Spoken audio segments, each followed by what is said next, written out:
In December 2009, a New Zealand church decided to celebrate Christmas with a billboard that made everyone talk, but not in the way they expected.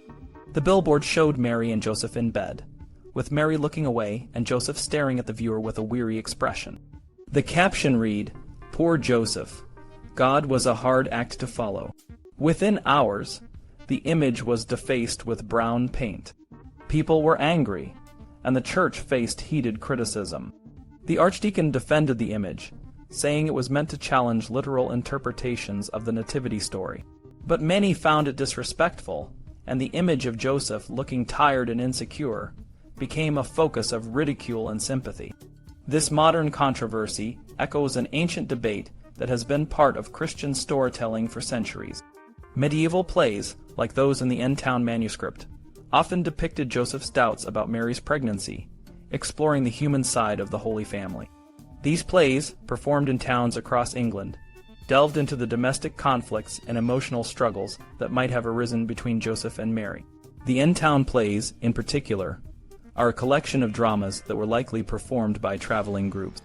They are known for their vivid and sometimes comical portrayals of biblical stories. One of the most striking aspects of these plays is how they handle the conflict between Mary and Joseph.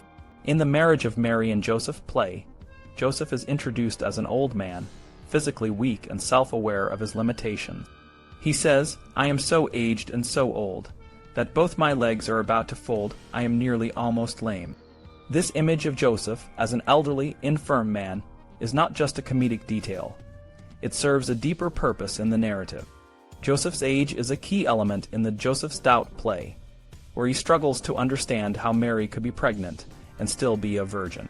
His doubts are presented as a natural, human reaction to an extraordinary situation. He warns the audience, "All old men take note and marry no young wife in any wise that is a young woman." This line not only sets up the joke, but also positions Joseph as a character who is aware of the common tropes of his time, where an old man with a young wife often ends up being cuckolded. However, in this case, it is God who is the cuckolder, adding a layer of theological complexity to the story. The N-Town plays are not just about Joseph's doubts. They also explore how Mary's virginity is questioned and defended. Mary faces skepticism from various characters, including a suspicious midwife and detractors at a public trial. These challenges are balanced by a series of defenses, such as prophetic and divine testimonies, which affirm Mary's purity and the miraculous nature of Jesus' birth. The plays create a repetitive pattern of doubt and belief, reflecting the broader theological debates of the time. Joseph's age and Mary's youth symbolize the tension between the old and the new, the old law and the new covenant. This tension is not just a matter of age, but of time itself. Joseph represents the old law, which is seen as aging and inadequate in the face of the new, miraculous event of the virgin birth. This idea of supersession, where the new replaces the old, is a central theme in Christian theology. However, the N-Town plays complicate this idea by showing that the transition is not smooth or immediate. Joseph's doubts persist, and his journey from doubt to belief is a process that is tested and retested in subsequent plays. The image of Joseph as an old, bent, and contorted figure is not just a physical description. It is a visual representation of the old law, which is struggling to make sense of the new. This imagery is also tied to medieval anti-Semitic tropes, where Jewish bodies were often depicted as deformed and contorted in contrast to the harmonious beauty of Christian figures.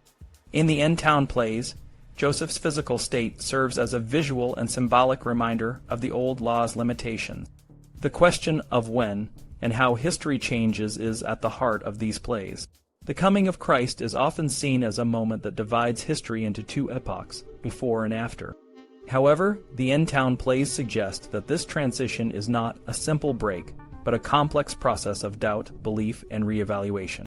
Joseph's journey from doubt to belief is a microcosm of this process, reflecting the broader theological and historical changes that the plays explore. In the N-Town plays, the conflict between Joseph and Mary is not just a domestic issue. It is a question of time and belief. The plays challenge the audience to consider how moments of historical change are experienced and understood, and they invite us to see the complexity of these transitions. In the study of history, many scholars focus on Christianity as a turning point. However, Kathleen Davis points out that this focus can be harmful because it centers Christ in Christian time as more important than other histories. She argues that this idea of Christ as a turning point, which became popular during Augustine's time, was used to support Christian political power. By dividing time into before and after Christ, it created a way to claim that Christian history was more sacred and legitimate than Jewish history or any other history. Davis describes this division of time as a shattering of previous histories. Instead of a smooth transition, it was a messy, violent act that disrupted all prior ways of understanding time. This idea of shattering is different from the more common view that Christ's coming into the world brought a harmonious change, where past and future came together in one narrative. In the medieval play End Town, the story of Mary and Joseph shows this conflict. When Jesus is conceived in Mary's womb, it changes everything for her. But for Joseph, it's a confusing and painful moment. He doesn't understand how Mary can be pregnant and still be a virgin. His old beliefs are shattered, and he struggles to fit this new reality into his understanding of the world. This struggle is made even more complex because medieval people didn't always agree on when exactly Christ's coming changed the course of history. Some, like Giorgio Agamben, argue that the real change happened at Christ's resurrection, not his birth. Others, like Bede, believe that Christian times started with Christ's life. This uncertainty makes it hard to understand Joseph's doubt in the play. If the change happened at the Annunciation, Mary is the only one who knows it, and everyone else is still living in the old world. If the change happened at Christ's birth, then Joseph's doubts make more sense because, from his point of view, nothing has changed yet. The idea of Mary's virgin birth was a key point of tension between Jewish and Christian communities. Christians saw it as a sign that the old Jewish laws were being replaced by new Christian ones. This led to many conflicts and debates, where Jews were often portrayed as doubting or even mocking the idea of a virgin birth. Christians sometimes accused Jews of being too literal and testing these beliefs, which only heightened tension. In East Anglia, where the End Town plays were performed, there was a strong devotion to Mary, but also a deep-seated fear of Judaism. This area had a history of Jewish persecution and the expulsion of Jews, which was reflected in local myths and stories. For example, the cults of William of Norwich and Robert of Bury were based on the idea that Jews had murdered Christian children, a story that was used to justify violence against Jews and to promote the veneration of Mary. The End Town plays had to navigate these complex issues. They tried to show that the time before Christ was already part of Christian history, even though it was technically Jewish time. For example, the plays about Mary's childhood and her family suggest that the Immaculate Conception of Mary was a miraculous event that prepared the way for Christ. This means that the change brought by Christ's birth was not just a forward-looking event, but also reached back into the past. In the play Joseph's Doubt, this tension is clear. Joseph is caught between his old beliefs and the new reality of Mary's pregnancy. The play shows how difficult it is to bridge the gap between these two worlds, and how the arrival of Christ creates a shattering effect that is both transformative and painful. The End Town plays, like many medieval works, tried to show that the old and new were connected, but this often led to awkward and conflicting ideas. For example, the play about Mary's entry into the temple shows her already knowing medieval Catholic doctrine, which doesn't fit with the historical context. This blend of old and new creates a complex picture of how medieval Christians understood the relationship between Jewish and Christian time. Overall, the End Town plays reflect the deep anxieties and tensions of their time, as medieval people tried to make sense of the past and their place in a changing world. In the early pageants of End Town, the religious status of time is not very clear. However, this changes in the play Joseph's Doubt, where a conflict over Mary's pregnancy brings religious interpretation to the forefront. The play uses a technique called a slow reveal to build tension. The audience knows about Mary's pregnancy long before Joseph does, which creates a comedic and dramatic effect. The play starts with Joseph away from home, working in a distant land. This absence is a common setup in stories about husbands being cuckolded, where the wife is suspected of infidelity. Joseph's long absence not only makes it impossible for him to be the father, but also sets up a joke at his expense. In medieval stories, a man's hard work often leaves him vulnerable to being cheated on by his wife. Joseph even quotes a proverb that reflects this fear: "Many a man doth betet the bow, another man hath the brid," meaning that one man does all the work while another gets the reward. Joseph's absence is also significant because it reflects the broader theme of travel in East Anglian drama. Characters in plays like The Digby Mary Magdalene and the Croxton play of the Sacrament often travel for business or spiritual reasons, encountering different religious viewpoints. Joseph's travels, therefore, suggest that he has been away from the Christian orthodoxy his wife represents. While Mary has remained chaste and faithful, Joseph has been separated from her both in time and space. When Joseph returns home, he finds the door locked. This scene is often interpreted as a physical representation of his exclusion from Mary's life. However, it also serves to delay the moment of revelation, building the audience's anticipation. Inside the house, Mary's glowing face further delays Joseph's realization. Joseph can't see her face because it shines so brightly, which is a sign of her divine nature. "Me merveleth with surely, bur face I cannot see, but as beson with his bemis quan he is most brith. Housebond, it is as it plesseth our Lord, that grace of him grew. Who that ever beholdeth me, verily, they zal be greatly stirred to virtue." Mary's divine glow is a theatrical way of showing that she carries God within her. This glow is similar to the radiant face of Jesus during the Transfiguration, a significant event in Christian history. The Transfiguration shows Jesus meeting with Moses and Elijah, symbolizing the transition from the old law to the new. By comparing Mary's glow to this event, the play suggests that Joseph's interpretation of her pregnancy is misguided. Mary's response emphasizes her role in the new Christian era. "Who that ever beholdeth me, verily, they zal be greatly stirred to virtue." She is saying that seeing her will inspire people to be virtuous. However, Joseph, who is still operating in the old time, doesn't seem to be inspired by her glow. This sets up a tension between how things appear and how they are interpreted. Eventually, Joseph's gaze settles on Mary's belly, and he realizes she is pregnant. "That semeth evil, I am afraid. Thy wam to highs doth stand, I dread me sore I am betrayed. Some other man that had in hond hen's scythe that I went. Thy wam is gret, it ginneth to rise, then haste there begown a sinful gise." The play uses a prosthetic device to make Mary's pregnancy visible to the audience, making Joseph's realization more dramatic. Joseph's focus on her enlarged womb reflects his interpretation of the situation as a physical, carnal sin.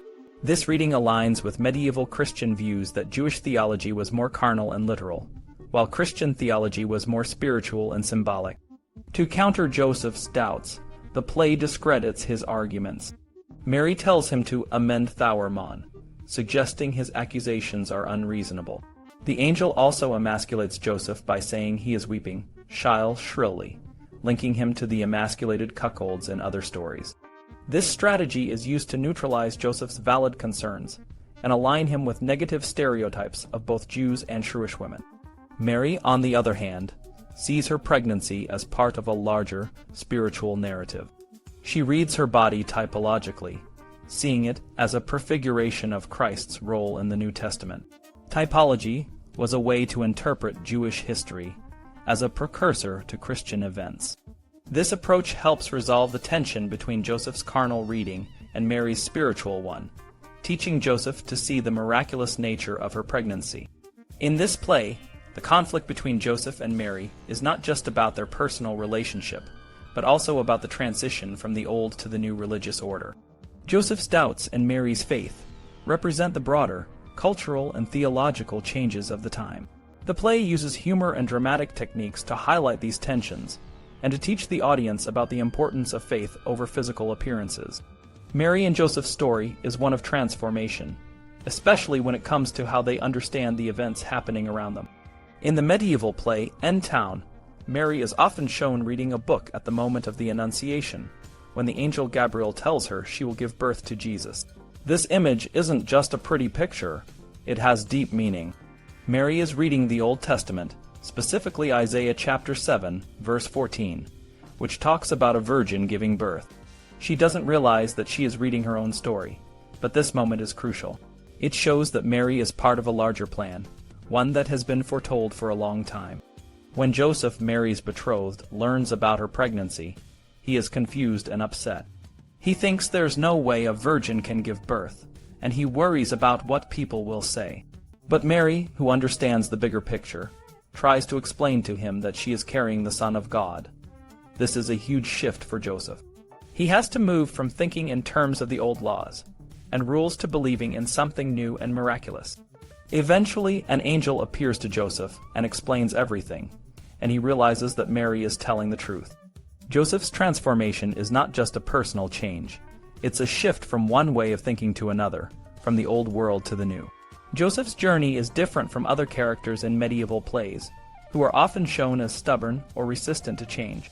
Joseph is not like synagogue, who represents the old, unchanging law, or ecclesia, who represents the new, unchanging church. Instead, Joseph is someone who can change and grow. His doubts and questions are real, but they lead to a deeper understanding and faith. When he finally believes, he asks Mary for forgiveness and promises to support her and the baby. But Joseph's story doesn't end there. In another play, The Trial of Mary and Joseph, his new beliefs are put to the test. Joseph and Mary are accused of lying about the baby's parentage, and Joseph has to drink a potion to prove his innocence. This trial is a public spectacle, and Joseph is mocked and ridiculed. Despite his conversion, he is still seen as an old man with a young wife, and this causes him a lot of trouble. The play shows that even when you believe in something, it doesn't mean everyone else will understand or accept it. Joseph's story is a reminder that change is a process, not a single moment. He goes from doubting to believing, but he continues to face challenges. His journey is a mix of faith, doubt, and the struggle to understand his new role in the world. In the end, Joseph's transformation is a key part of the larger story of Christ's birth, showing that even those who struggle can find their place in the plan of salvation. The story of Joseph and Mary in the End Town plays is more than just a retelling of the Bible. It's a deep dive into the complex relationships between different times and beliefs. Joseph, the old and skeptical husband, and Mary, the young and miraculous wife, are caught in a world where old and new ideas clash and blend. Joseph's doubt about Mary's pregnancy is a central theme. At first, he doesn't understand how she could be pregnant without a human father. This doubt isn't just about his personal confusion.